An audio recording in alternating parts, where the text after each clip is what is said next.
it live. Okay. No, we'll do it live. Fuck it. Do it live. The next stop is Mets Willets Point.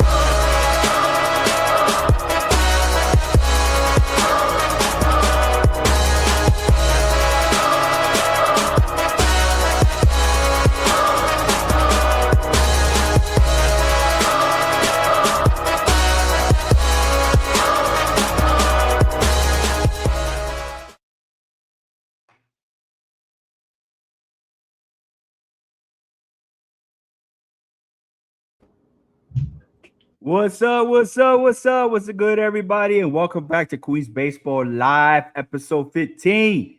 So we're talking about Mets baseball today. The youth movement, the team's identity, and the one big question that every fan keeps asking. Are the Mets actually building something sustainable, or are they headed for another roller coaster season? I'm your boy Jay Fern, my man Top Bunk Sports, and my boy Swift. How y'all feeling today? Good, man. Good. My team is obviously not on our good side right now. They can never get over the Miami Marlin hump, but I'm feeling good, man. It's Friday. I got a 3-day week, so I'm chilling, man. Be here as always. You know, I'm the minor league guy, so I'm feeling real good about the minor league guys coming up. But last week we asked a question, we asked the same question. I feel like we got to ask ourselves this question every week. Little pulse check from Met fans. And I said last week, is specifically on Thursday, that at that point at 9:00 whatever, I said I'm feeling good.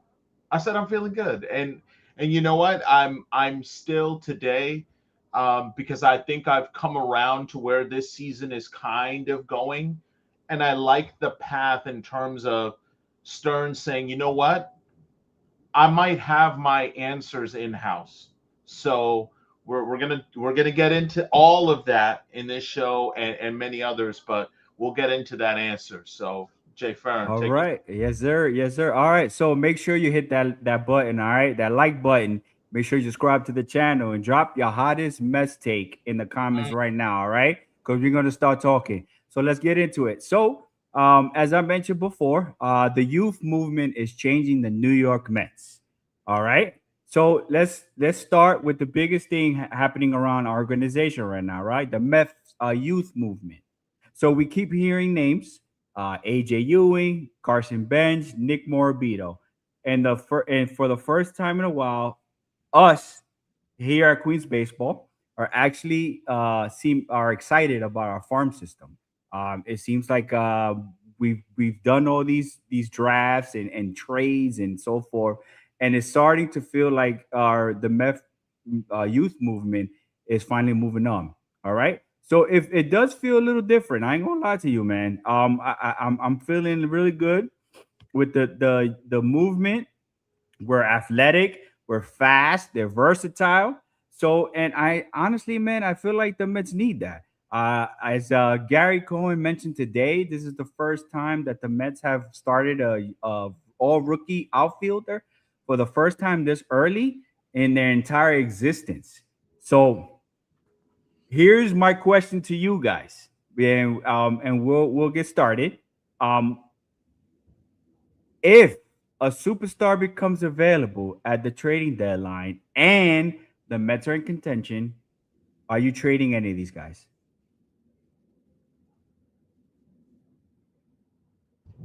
Contention. All right, let's break down that word. What is contention? Because we were at that point and we had this conversation last week about a certain player that we had a very similar. Are we in that contention area? And we ended up trading a guy by the name of PCA. We had a real good discussion last week. If you guys didn't check it out, definitely check it out. It was a continuation of a conversation that we all were having in the spaces in our group chat and all that. And it was really productive conversation. Again, it's just conversations. It's just opinions, folks. Don't need to, blow it out into anything else that it has to be. But it's a fundamental question that we're getting dangerously close to, right? Where they might be teasing the fans, and a front office has to take a decision Are you 3 games behind a playoff spot? Do you feel like this guy puts you over, right? What are you willing to sacrifice? And good, smart organizations smell that desperation and can get a better player than they had originally hoped for in a deal. So, with that being said, what does contention look like? Are we because right now I feel like we're talking about a wild card spot, because that's what the new rule said, a wild card spot. Am I 3 games out? Am I 5 games out? Am I 1 game out? And I'm facing a team that just lost one of its best players. You talk about, and we have a lot of teams that are right now, we're starting, like John Heyman has started putting those articles out, right? Because obviously we're getting into the season where it's sooner and sooner that a lot of these trades happen, right? We saw the John Heyman article. For those of you who didn't see it, they're talking about the Astros potentially blowing it up. And no, Yordan Alvarez is not on any of those lists. So before people start going crazy, don't start getting ideas. But a Christian Javier is out there, right? He could potentially, now he's injured right now, but he's a guy that could potentially be had. And that's more of a future play, not necessarily a play for right now. But you have a Josh Hader, right? Josh Hader is on the Padres kind of wish list. What does that look like? Now, coming back to the Mets, what does that look like for us? If we think we are in contention, what would you guys target is my follow-up question to what Jay Fern just asked, because I think it really depends on where we're at. And we've been doing this hashtag June 1st. June 1st is going to be a really good marker to figure out, like, okay, where are we? Are we a team that's selling? Are we a team that we just don't see it this year? So to me, I think it really depends on, if we're talking July 1st, we wake up and we're 2 games out of a playoff spot. Francisco Lindor has been back for 2 to 3 weeks. He's been starting to get going. And suddenly you see kind of the makings, and some of these, Zach Thornton is pitching 6 innings of pretty decent baseball. We're suddenly seeing some of the hits fly. AJ Hewing is getting into a groove, right? Who just got a hit, by the way. Yeah, there you go. And you just see some of the makings. I think there would be some of that energy towards that. But to me, are we looking at, because I've heard the spaces. I know people are like, yo, Swith, you're not in the spaces anymore. I've heard the spaces. I've been creeping here and there. I hear about stuff like Tariq Skubal. I've seen the Met fan base dream about Tariq Skubal. Listen, I don't think we should go like a very big swing. I think unless there is, like, absolutely we're 2 games or 1 game behind around July 15th, yeah, let's start having those conversations. But we're a ways away from having that. What do you think, Bo? To be honest with you, man,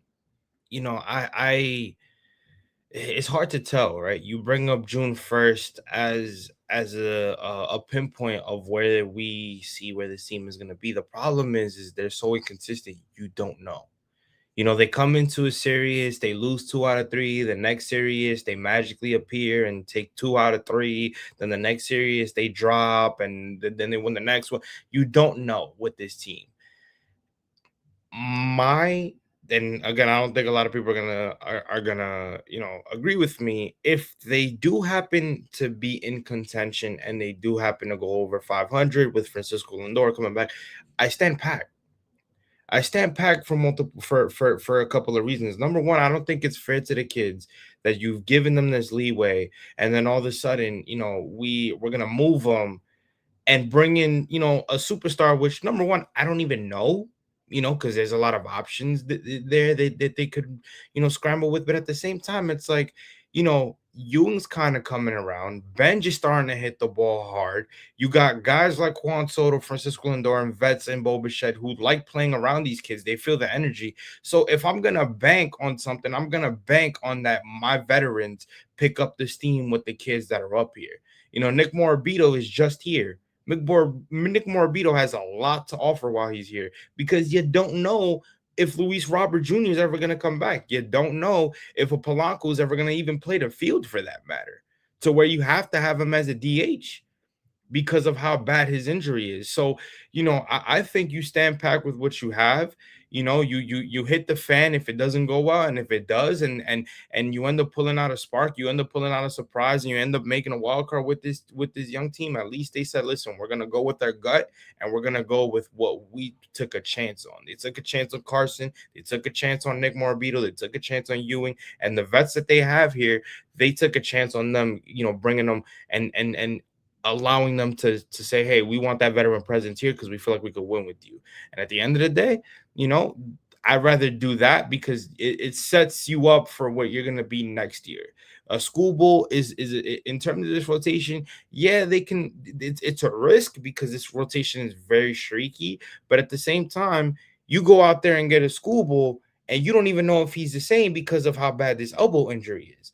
And in my opinion, and shout out to Pope, who's unfortunately not here. I had a conversation with him earlier about the School Bowl situation, and he did bring up a good point that maybe this injury sets Tyreek School Bowl back. He might have lost $100 million from a possible contract that he might get next year, all because he's 30 years old.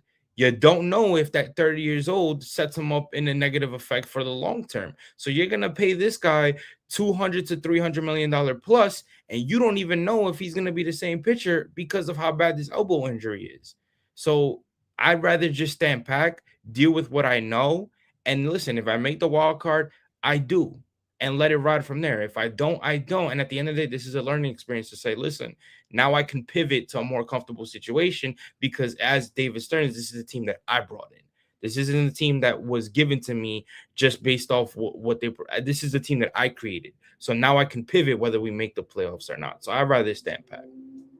All right. So first of all, let me shout out to the three PTO members that are out. Ricky, OV, and Pope. Shout out to y'all. But I just want to say, man, a few weeks ago, Top was talking about trade them all and all the other stuff. And look at that. They show up and all of a sudden they're on Top's good side. So it's good to see that. But I do want to play a little bit of devil's advocate. If you have a chance to win now, you got to make that move. For me, I'm not trading Carson Bench. I feel like Carson Bench has shown me that he is here to be the next Mets great, as has he been. But the other two, AJ Ewing and Nick Morabito, are showing that they can get a lot of trade value. So for me, unfortunately, I'm not a prospect hugger. I do like what they've brought to this team, though. They've brought a lot of energy, like I mentioned before, a lot of athletic. They're very versatile, and we need that. And because we brought in guys in the beginning of the year who were very, I don't want to say injury prone, but they've had their injury history. So to replace that with younger, athletic, and versatile players has been a very, very good thing for the New York Mets. But going back to what I said, if Morabito and AJ Ewing can bring me in a superstar, then I'm going to go ahead and do it. But you guys both hit it right on the head. It is way too early for that because we are 7 games out of from 500.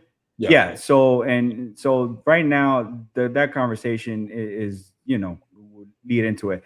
But I just wanted to throw that out there to see how you guys feel about the youth movement because they are up. We had also Zach Thornton, he pitched.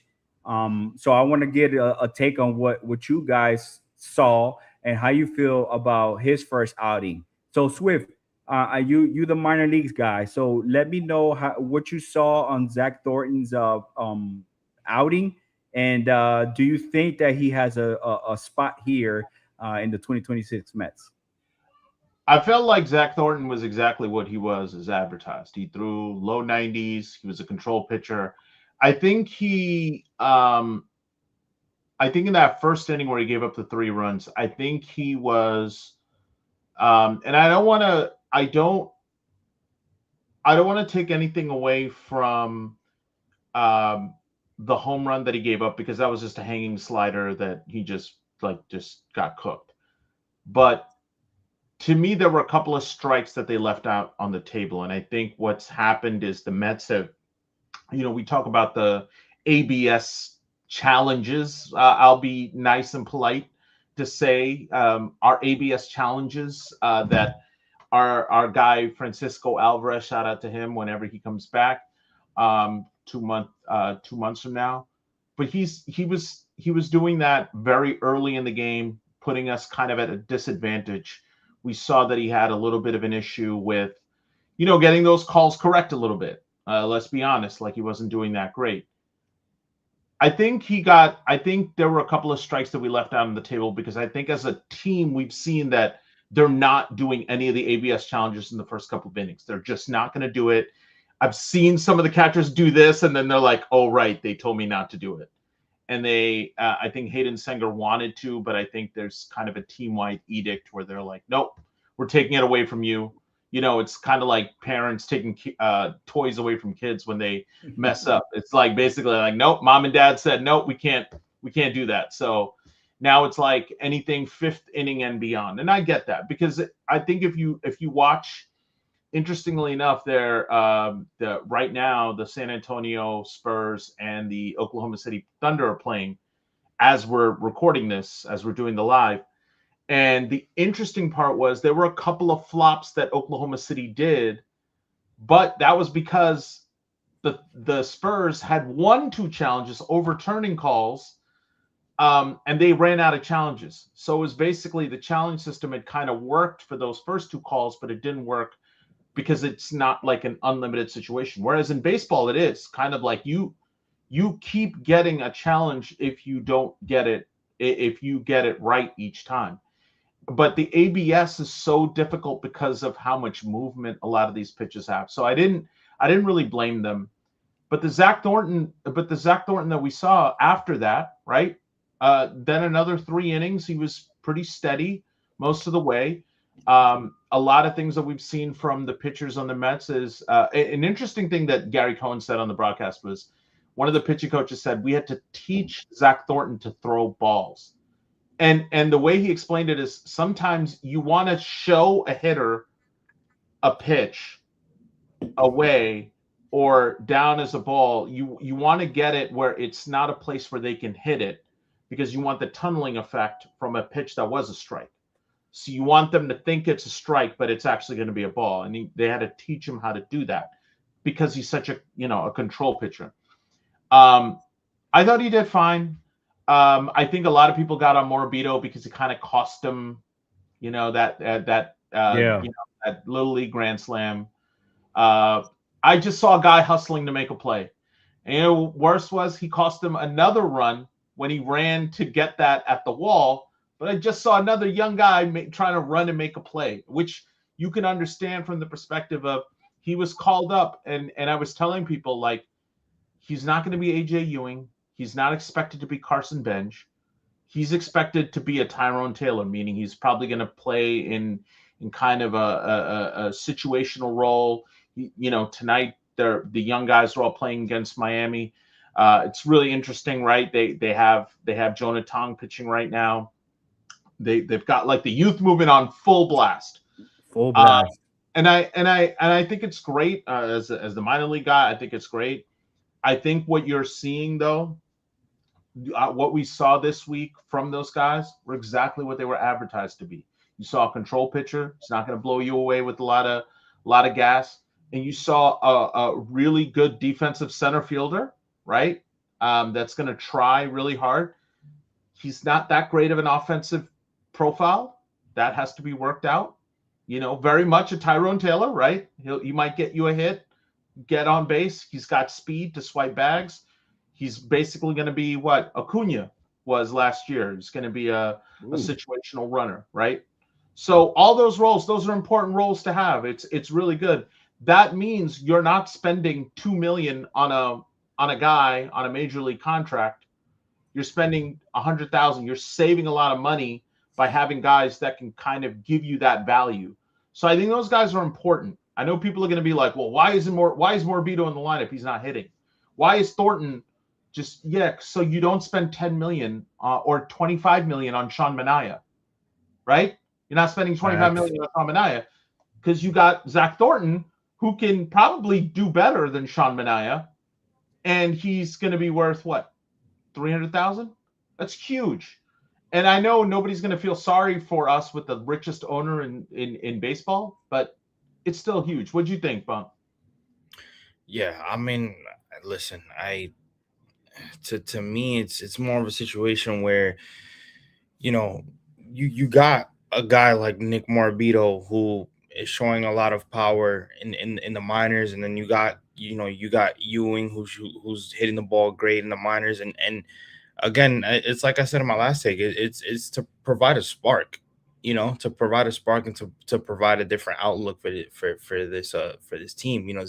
Zach Thornton was somebody that I'm gonna be honest with you. I look at him as another David Peterson, just because he's not a high velocity thrower. He's trusting more of his secondary breaking pitches.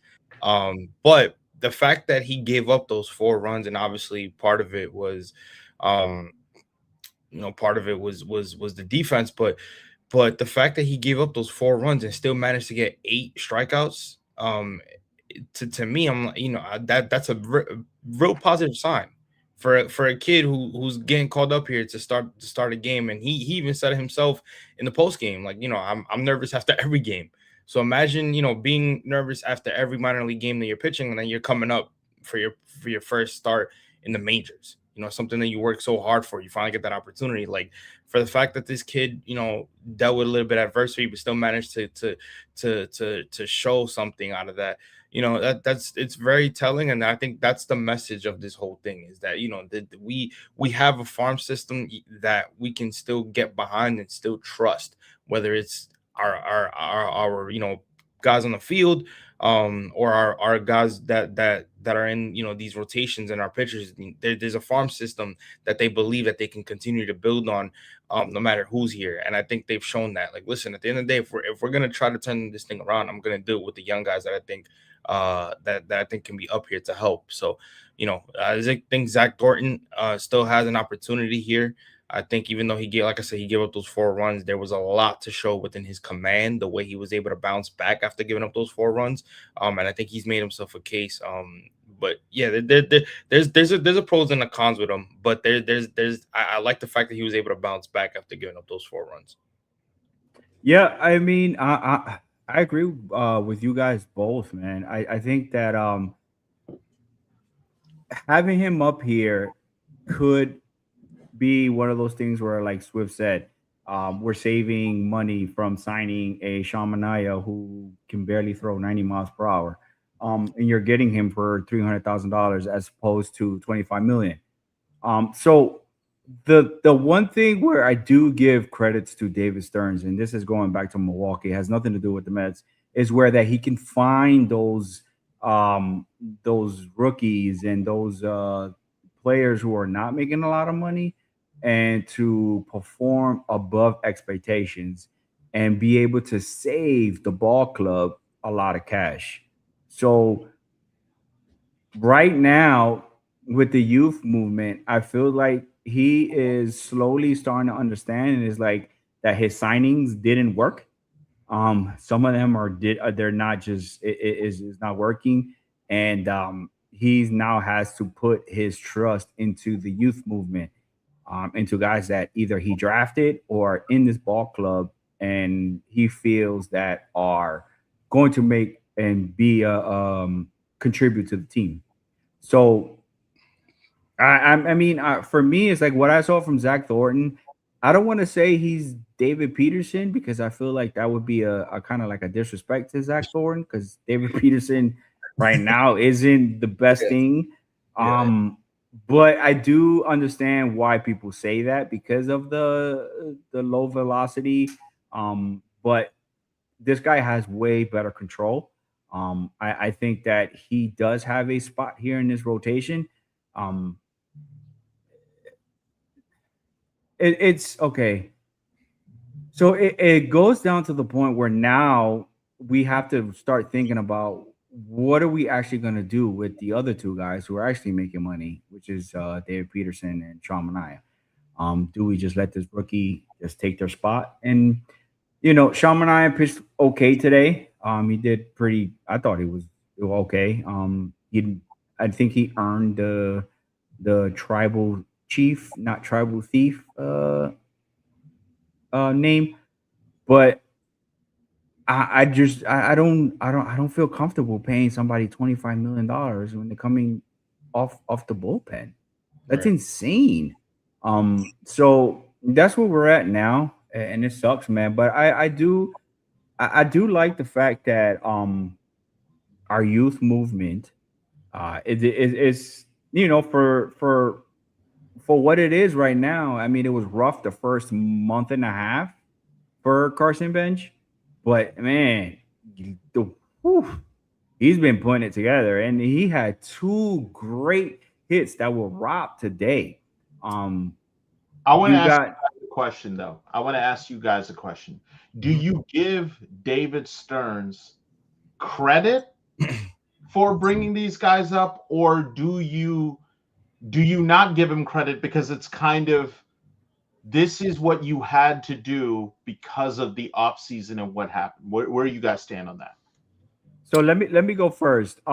So I give him half credit, and the reason why I give him half credit is because of the guys that he kept and the guys he brought up, where he got it right. The other half is because I felt like he was pushed into a corner due to the injuries. So I give him half credit. Top, what do you give him? I gotta say half credit as well, only because of the fact that you still put your organization in a hole when you made these acquisitions. I mean, you spoke about the Sean Mania $25 million. They had no choice of doing that because they didn't bring back a Luis Severino. They stuck themselves in a hole when they didn't go out there and try to get a primary arm. So then their only option was to give Sean Mania, who at the time deserved it because of what he did in 2024. But everything else that, besides that, it put them in a hole. The positive side to it is that he was able to say, yo, I fucked up. This is my way of maneuvering it. And, some people appreciate it because they enjoy the kids. They want to see the development, and they rather just be like, listen, if we're going to develop, fuck it. But at the same time, it's like you're basically you're fooling with everybody, trying to sign a Bo Bichette, trying to bring a Luis Robert, trying to bring in a Jorge Polanco and say we can still win. So it's half for me. It's 50-50. And just as that, I just want to give you guys an update. The Mets lose 2-1. So there's that. I know. So that's a great transition to our next segment. So what is this team's identity? So let's get into something that has been frustrating us all year. The team's identity, right? So what exactly are the New York Mets? Because one night they look like contenders when they are hitting the ball, and you can see that in the Nationals when Bo Bichette hit 2 home runs and Juan Soto hitting blasts, and then you're like, okay, so World Series back on, right? And then the next night, you got what they got today. They leaving runners on base. They score 1 run, and it's just like, or we're winning, and the bullpen melts down. So it's one of those things where it's just like we don't know what is going on, right? So that's the problem. So nobody really knows what this team identity is. So what are they built on? Is it power? Is it depth? Or is it chaos? So I feel like when they're locked in, they can beat anybody. But offensively, they tend to disappear. And if you want to contend for a World Series, your offense cannot disappear. That's just one thing that is just not going to happen. So I'm going to take it to you, top. What do you think at this present moment? What is the New York Mets 2026 team identity? It's a little bit of if you're barring the injuries, let's say if there was no injuries at all, it's a little bit of depth, but it's also chaos as well. And it goes back to what I was saying before, that is because of inconsistencies. The chaos is created because of the inconsistencies from the offense and the inconsistencies of the rotation. Right? When you talk about the offense, you have a game where Bo Bichette gives you 3 RBIs, right? And then the next day he's going 0 for 3, like tonight, right? You have inconsistency from the rotation. I'll give you a perfect example. The number one guy that David Stearns traded for, Freddie Peralta. See, Freddie Peralta can give you 7 strikeouts, but you know what plagues him? The fact that he has a high pitch count, the fact that he's always giving up a lot of walks, the fact that he can't go more than 5. So while there is depth, right? If, like I said, and we're only talking about that if everybody was healthy, there is depth, especially when you bringing up the kids now, but there's a lot of inconsistencies. And I think that goes into the chaos, is that you have the depth, but you're creating so much chaos with these guys not being able to perform on a consistent basis. And like you said, you want to be a playoff team, you need consistent offense. And right now we're not doing that. And so I believe it's chaos. I don't really, I think I go back and forth on this just because, you're always trying to find a comp. What does this Met team remind you of? What former Met team? We got a lot of Met teams that have underperformed our expectations, right? And I was trying to figure out, coming off the season that they had. And I want to take us back because I think we had a lot of conversations in the offseason. I think one of the conversations that we had was we had to make sure that we had more answers to questions than we had questions, right? Last year we came in, we're like, oh, we could be good. Coming off 2024, we got Juan Soto, but man, that rotation, who's that guy? Who's our number 3? Who's our number 4? We let my man Severino walk to Oakland. God damn, and there were a lot more questions. And so we had to find out where we had more answers than questions. And I think we're still sitting here trying to figure out why the payroll number looks nice, that somehow that should equate to more wins than we're having. That somehow payroll equates to wins. And we're unfortunately finding out it doesn't, right? I think confounding is my word when I think about the Mets. It doesn't make sense that a team this talented, even with Francisco Lindor gone, that every player has underperformed. It feels like every single time the Mets get a guy moving up in the lineup, the guy who moves down suddenly is the guy that's getting a hit. And you're like, man, if he was only 3 spots up. It feels like that every single night. You're just like, why isn't this guy swinging at this pitch? Why is this? You can't understand how Bo Bichette is not hitting better, right? Juan Soto is going to be Juan Soto. He's the constant, right? He's on a tear right now. But that's Juan Soto. You almost expect it, right? But what are you getting from Mark Vientos? Has played decent first base. Great. But Mark Vientos has also been Mark Vientos. Also, he's been consistent, meaning he's going to hit you a few home runs. He's going to hit you a few extra base hits.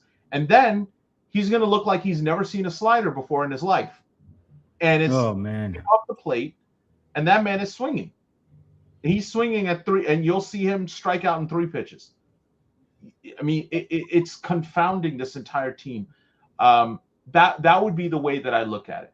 And I think it also, but I want to also put that onto David Stearns, who I thought was going to be a lot better about this. This is now his 3rd offseason. He's not new to this, right?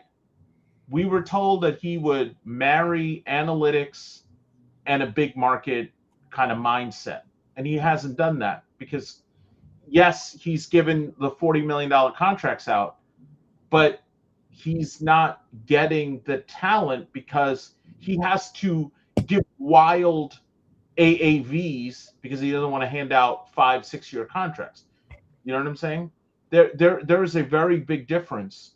Like, you could have locked up Freddie Peralta, but you don't want to go 6-7 years on a pitcher, which, again, I understand in theory all of that, right? Especially on Freddie Peralta, who I'll go on record. I wasn't a fan of trading for him with the assumption that he was going to be your number one, because to me, Freddie's a good 5-inning pitcher. He doesn't go 7. And to me, people might call me an analytics guy, but to me, my old school thinking is, if you're not going 7 regularly, I'm sorry, you might be, like somebody said, a modern day ace, right? A guy who goes 5, limits the damage, great. And there's a role for that. But there's also a price in your head about what that's worth. And to me, that's how David Stearns is valuing him and looking at it. But this is the part that really confounds me, which is, are you trying to build the perfect Excel format team, or are you trying to build the best team of talent available when you have the options, right? Right now, it's very difficult to kind of find the identity of this team because it doesn't feel like this team has a leader. It doesn't feel like this team has any kind of swagger to it. It feels like a lot of very expensive boats on a beach, and they're all kind of like, after the game, they're all going their separate ways. Like, nobody really hangs out with each other. It feels very much like that, and that adds to it, right? You're as a Met fan, you're just trying to look for something, and I think we were spoiled by 2024. We're just looking for something to kind of be like, yo, where's my man Jose Iglesias with the song or something to get kind of unite this team and bring them together. So to me, the word is confounding for this team. I have no other word, because it's crazy what has happened to this team. And I'm glad you said that, because this is exactly where I was gonna go with the Jose Iglesias and putting the team together and the song, and it's kind of united them, right? So that was back in 2024, and I felt like, I don't know if they were trying to make that again, but they were trying to bring players here who kind of like to unite the team.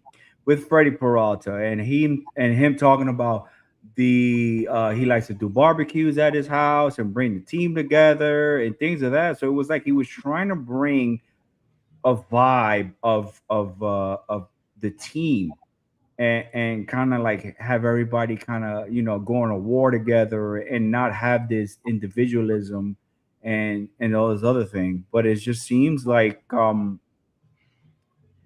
me, what I can describe the 2026 New York Mets is confusing.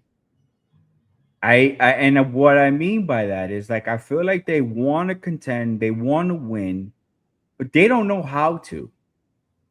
And what I mean by that is that they have all the pieces together, but it's just like, it feels like none of those guys know or just forget how to win a baseball game, because we've seen blunders where like they're dropping fly balls, and I'm not trying to blame Carson Bench with the rookie mistakes and all that. I understand that may happen, but it's not just him. In the beginning was Francisco Lindor. We have Bo Bichette a few times doing that. It's just like they forget either how many outs they are. It was so confusing. And I just didn't know. It's just like I said, it's like they had the talent on paper, but it's just like they know they want to win, but they just like somehow just forget. It's like the movie Space Jam when the Monstars got their powers taken, and then and they're playing and they're just pure garbage, And after that, it's just like, they finally got their powers back, and everybody knows the rest of the story for Space Jam. But that's exactly what it felt like. And then now it's like they're starting to put it together, but I just don't feel confident that they can be consistent. And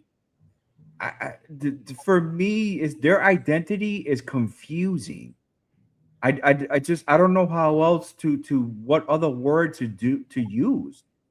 So that's where I'm at with them, man. I hope they can turn it around. Um, but Jesus Christ, man, Top, what you got? Yeah, man. I honestly, I'm with you. Like I said, I think it's chaos, but I think you hit it on the nail with the confusing part, because again, this team, from our understanding, this team is built on trying to contend. So when your main bats like a Bichette, right? I mean, Soto's starting to turn around, but only one man can do as much as he can. You know, you saw tonight. He hits a bomb in the first inning. You Nothing call else. them they're Soto shots, not solo. They're Soto The Soto shots shots, right? because Well, right. Soto shots into second deck, and mind you, Soto had 2 hits today. Soto was the only source of offense for this entire team. So again, you're not necessarily gonna win baseball games consistently like that. And I think that's the frustrating part, is even when guys that got hurt, like a Luis Robert Jr., like a Jorge Polanco, they weren't doing anything either. And there's no confidence. There's nothing that's gonna tell me that if a Jorge Polanco comes back, that he's gonna be a spark to turn everything around. Why? Because he nah, wasn't doing I'm anything when sorry. he was healthy. Neither was Luis Robert Jr. Luis Robert Jr., the biggest hit that he had gotten before he got hurt was the game 2 of the series against Pittsburgh, when he walked it off in extra innings. That was it. That was it. He would get on base here on there, but that was it. There was nothing that was telling me that Luis Robert Jr. was gonna be the spark that everybody on Mets Twitter thought that he could be, because of 1 year of career success with the Chicago White Sox. He only had 1 year of career success as a White Sox. And everybody looked at that as, yeah, he can do that because of a change of scenery. There's nothing. There's no spark right now that can tell me that they can possibly get on a consistent winning basis. And again, that's the confusing part, to go back to the word that you used. And Yeah, I want ahead. to point out that the manager has been the source of a lot of the Blame. stress, Yeah. a lot of the blame. And I want to tell you, if you fire the manager and you're expecting this team to suddenly turn it around, I want to tell you, because I know people are looking at what Philly did, and they got Don Mattingly in here. I want to tell you what happens when you constantly change 40% of your roster every year, and what that does inside a locker room. You look at what the Phillies have the last couple of years. They have 5 or 6 core guys that are in the lineup every day for the last 4 or 5 years. Those guys know each other and they can trust each other.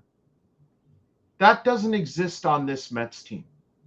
There isn't that group of guys. And so we want Soto to grow into that role along with Lindor. To me, that should be how it works, where there isn't a guy that is quote unquote. And I know that brings up a whole other can of worms, where Met fans love to talk about like that real contentious relationship, and that's fair. That's fair game. But when you turn over 40% of your roster, and this is just me as a fan talking, I'm not like really thinking about it too deep, but that makes it hard for any manager to try and find something to rally guys. Because if you think Kai Correa, because Kai Correa is going to be the guy that gets the job, you're not bringing in Buck Showalter on June 1st. Okay, folks? You're not bringing in Dusty Baker. I don't care what foo-foo sources you had. No, that's not happening. Or Alex Cora. Or right, you're not bringing in Alex Cora. Alex Cora is having the time of his life in Puerto Rico right now, my man. He's chilling. He's gonna be good. He's fine. What this team, and I've said this, there's more process issues than there are manager issues. That's not going to change. So to me, I think you can blame the manager, you can fire the manager. It's not going to change the fact that there are process issues with the Mets that need to fundamentally change and to be altered, or people need to get on the boat before we start slinging arrows. Go ahead, Jay Pern. Yeah, no, and that is absolutely true. There's one thing that you had with the Phillies the last 5 years, and that's consistency. You've had the same guys coming into the clubhouse for the last 5 years, minus 3 players.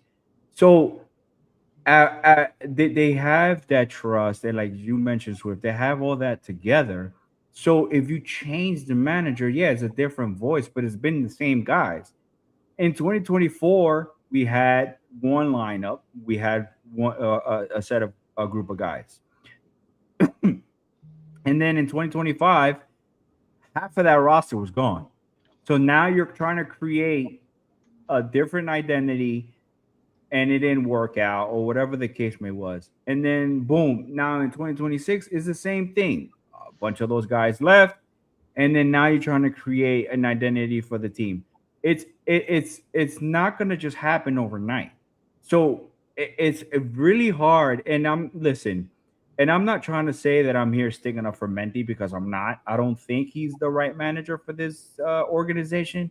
But that's not the case. My case is that you just can't fire him, and then the replacement is some guy who's never managed and is some analytical kid, because that's exactly what he looks like. Um, you know, my who I would want here is completely different, but it's not going to change the process, because a lot of the fan base, half of the fan base is like, oh, it's David Stearns and Mendy putting together the lineup and all this and that and the whatever. And the other fan base is saying, oh yeah, it's Mendy putting the lineup and this and that. So let's say we do get rid of Mendy. Now, who do you think? Do you think they're gonna give Kai Correa the wings and let him do whatever he wants with no managerial experience? No, David Stearns is still gonna have his hands in there. So, regardless of the fact, at this point right now, we just ride with them, and then at the end of the year, they have a team option. Whether they pick it up or not, that's a whole different story. But that's where I'm at with that, and I'm glad you brought that up, because the one thing that we've been talking about in this episode today has been consistency, right? So the final segment is, can this team find consistency? So let's bring it back, right? So not the deadline and not October, because we are deadline is August. Was it August 1st, right? That's when the trade deadline now, because I think they pushed it back. So not then, not October, because we're far away from that. But what exactly we're seeing on the field right now and today in May 22nd at 9:52 p.m. So what is it going to take for the Mets team to actually find consistency? So we've seen the highs, we've seen the offensive explosions, the strong pitching staff, they start, we've seen that by McClain, and we see him by Holmes, which is shout out to Holmes, man. I hope he comes back soon. Sucks that he got hurt. It just one of those things that is just man, I don't know what is going on with the 2026 Mets. The luck is just not on our side this year. And then games where we actually look like we're a real threat in the National League. But we also seen the lows, offensive droughts, the bullpen, games where they just don't look sharp for any reason. As I mentioned, the dropping the fly balls and the errors where you're just like, or the throws that they're making. It's just like, what the hell is going on? So my question to you, and we'll start with Top. Is this just who they are right now, or is this still team trying to figure themselves out? I think they're still trying to figure it out. again, like I said, the you have the inconsistencies, and I know I keep using that word a lot. I don't mean I know people, but No, but that's what they are, bro. right, that's what they are. That's what it is. And I think you can tell with certain games that they're trying to figure it out. It's just not clicking for them right now, you know. And that's the frustrating part, is that you got guys that have done it, you know. Again, I think a perfect example, and it's not, and again, it's not just on him, but a guy like Bo Bichette, you know what he's providing is not him. It's out of character, you know, and it sucks that your superstar in Juan Soto is red hot right now, and there's nobody else that can back him up. Yeah, man. You know, that's the frustrating part. So I think they're still trying to figure it out, but you know, to June 1st, you know, that's a very important day that we keep bringing up, because that's where we're gonna tell if that's by June 1st. If they continue to play like this, then it turns into this is who they are. Yeah, I don't know about consistency. I think there's one area of consistency, is that they just keep doing things that make us like lose hours and years of our life. I Listen, think man, being a Mets fan is bad for your health, bro. I think we've been consistent in being angry. Right, exactly. I think we've been consistent in being upset and let down by this franchise. I think if there's any consistency, I think it's been that. I honestly, like I said, like I go back to my definition or the word that I use to describe them, which is confounding. I have no idea. We could sit here and have this conversation 3 weeks from now, be like, Jay Fern, my bad, bro. They killing it right now. They have that talent. I don't think any of us questions the talent collectively, right?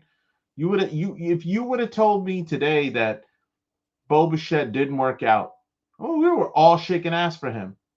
My man is hitting second, and I don't think anybody wants to see him hit second right now. Nobody. You couldn't have told me that a couple of weeks ago, right? I don't know that they can find that consistency, because I think I've always, I know it's frustrated a lot of people, but I've always believed that, like, we need more data. We need to get more data in our hands. But right now, we're seeing a year's worth of stats that say that a majority of this team have not had the juice for a little while now. And now you've introduced new people into this team. And again, roster turnover. There's no real like connection that this team has, right? Marcus Semien, Bo Bichette, those guys were teammates in Toronto. They probably are like hanging out with each other. You've got a bunch of guys. Now you've got rookies. And again, the only thing I would worry about with these rookies are this is their first exposure to a major league clubhouse. Would y'all want to be there? Walking around these guys that are not producing? These, like, it's almost good that Morbido, Ewing, and Benj have each other to kind of lean on and support each other. Because if we're to believe the reports that Soto is, you know, he shows up, bang, bang, you know, parades with this team, and then he bounces. Like, my man, like, Benj is probably like, yo, Soto, you going to show me some spots I can go to for a quick bite after the game? Like, what's going on? It's just not a typical clubhouse. I don't know that consistency is going to be found with this team. And I think until we get to a point where we have something happen, I don't even know what it is, something happen that will ultimately change kind of the tone in that clubhouse, I don't know that we'll be able to find that consistency. I really believe in that. I really believe in that whole clubhouse connection. I might, and that might be my non-analytic side. That might just be my experiences, like being on my own, like, you know, little league teams, and we all played sports when we were younger. You know what I'm saying? When, you know, our knees didn't crack every time we got up from our seats. You know, we old out here in these streets, but you know, like the thing about it is you wanted to rally and be there for your brothers out there when you're playing. You just competitive, right? These guys are, I'm not saying, and none of these guys are competitive, but you just don't see kind of like, and again, we're not there. They might be boys. They might all be boys, and they might all, it might just be that they're all struggling. And if they are, then what else is it? To me, what else is the answer? Is it, again, it goes back to like my first point, which is like, I think there's a process issue. I think it's the approach at the plate. I think there's a lot of that going on. So I would say I don't know that they're going to find consistency. I don't know. But what I do know is I do have an update on the minor league team. Yeah. Yeah. You know, and the word for today is graduation, because you know a lot of people are graduating across. Yes, sir. There's a lot of Mets that are graduating, right? We saw my man Nick Morbido made his major league debut this week. Zach Thornton made his major league debut, so shout out to them. We hope to see more of that. You know, obviously their role on this team, we'll see how long they're going to be here. Obviously with the Clay Holmes injury, we saw Jonah Tong come back up. Now, is that going to be short term? Is that just to fill because we have these 16 games in a row? It's probably partly that. But we saw some other guys get the bump up. We saw a couple of promotions from St. Lucie to Brooklyn. Frank Camarillo, JT Benson, Ryan Dollar. JT Benson's a guy that I brought up. He's the guy that they signed. He's been hitting the cover off the ball. Really good profile. You know, exit velo guy. And then we have Ben Simon. He's a reliever. He got moved up to Syracuse. That's a guy that I think now with Lambert and Ross kind of like being a little inconsistent, Ben Simon's a guy that throws high 90s slider combo. That's a guy that could be a guy that could leapfrog even both of them to get to the path to the majors. So it'll be really interesting to watch. Another guy that's hitting the cover off the ball, Nick Russo, 5 home runs with 3 coming in the last 6 games. He's the third baseman for the AA club in Binghamton. Our boy Chris Suero, over the last 2 weeks, 3 homers, 6 ribbies, batting .323 with an 1165 OPS. So he's tearing the cover off the ball. And then in May, Jacob Reimer, fantastic for Brooklyn, 275, 3 homers, 4 stolen bases. He's starting to kind of get his groove going. So a lot of good stuff happening in the minor leagues, you know, even though, and we're seeing a lot of it in the major leagues. We'll see. I think we're done for a lot of the promotions for now, because you know, AJ Ryan Clifford. Yeah. Well, I don't think Ryan Clifford is going to happen anytime soon. I know. Unfortunately, that he's still working out those issues that he still has. He strikes out a ton. Shout out to people who remember Lucas Duda. Lucas Duda looked like for a week that man would hit everything like a fucking piss missile. Who have a stretch for 4, 5, 6 home runs, and then for 3 weeks, it looked like he never played baseball in his life. Just would strike out. He's like the Mark Vientos before Mark Vientos was Mark Vientos. You know, just had all the power. Ryan Clifford right now, unfortunately, and he doesn't profile well at left field. He doesn't really profile well at first. He's kind of like there's a lot of things going on with Ryan Clifford that we, you know, that he still needs to work on before he gets up to the majors. The other guy that obviously he is still tearing it up. If you have a chance, Channing Austin, if you have a chance to go check him out, I would suggest that y'all do. Channing Austin had his ERA is down to 1.17 right now. So that's a guy that all the way up, dude. I mean, bro, single A, man, he's a long way away. But if you are local, if you're in the Brooklyn area, definitely check him out. He's probably not going to be there for that long. Channing Austin is definitely a guy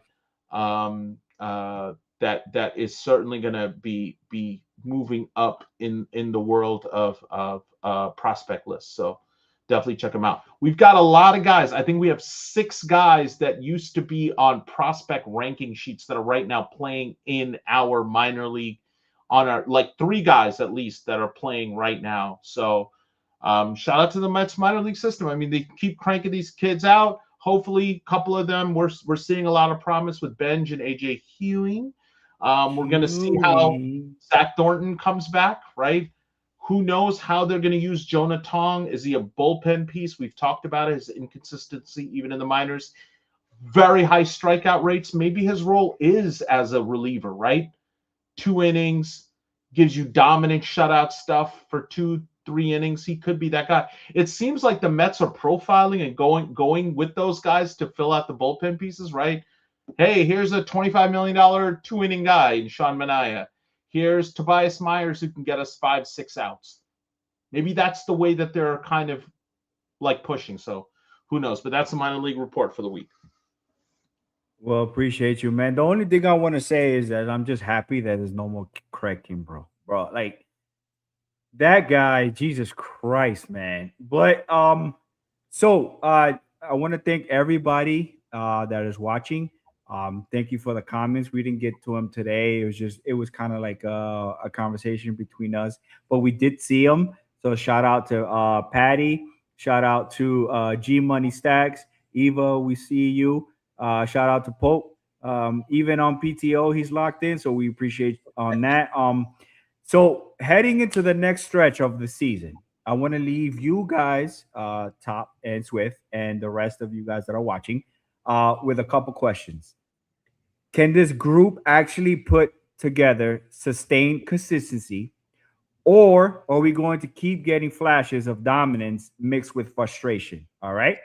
So with that being said, thank you guys again for rocking with us for this hour.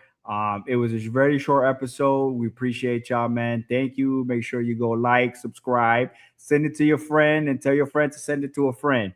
All right. That's another episode of Queens Baseball Live. Drop your thoughts in the comments. We'll get to you. So is this Mets team close to putting it all together, or are they still too inconsistent to trust long term? We'll catch y'all in the next episode. Let's go Mets, and it's always Queens Baseball. What I really think is that we haven't even seen the David Stearns team yet. We haven't even seen the David Stearns vision yet. The